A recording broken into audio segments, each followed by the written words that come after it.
La mort de Matthew Perry causée par « les effets aigus » d'une prise de kétamine. Une mort accidentelle. Le décès de Matthew Perry a été causé par « les effets aigus » d'une prise de kétamine, a annoncé vendredi le bureau de médecine légale du comté de Los Angeles.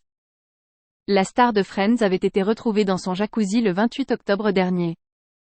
D'autres facteurs ont également contribué à sa mort, déterminés comme étant un accident, noyade, maladie coronarienne, et des « effets de la buprenorphine », un médicament utilisé pour traiter l'addiction aux opioïdes. La kétamine est un anesthésiant parfois détourné à des fins récréatives mais que celui qui incarnait, Chandler Bing, prenait pour traiter sa dépression. Le rapport d'autopsie note que la dernière administration de kétamine par perfusion dans le cadre d'une thérapie que suivait Matthew Perry datait d'1 semaine et demie avant son décès. Cela signifie, vu le niveau relevé par les analyses, qu'il en prit ensuite plus récemment, vraisemblablement sans être surveillé. Matthew Perry a lutté pendant des années contre l'addiction.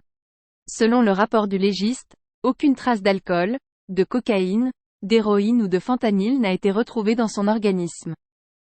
Dans ses mémoires publiés l'année dernière, il avait confié avoir suivi 65 séances de sevrage, dépensant plus de 9 millions de dollars. Il avait aussi subi plusieurs opérations chirurgicales liées à ses problèmes d'addiction à la drogue, dont une intervention durant 7 heures au niveau du côlon en 2018, allant jusqu'à affirmer un jour « Je devrais être mort ». Sa mort inattendue avait suscité une pluie d'hommages, allant de ses collègues aux plus grandes figures d'Hollywood au Premier ministre canadien Justin Trudeau.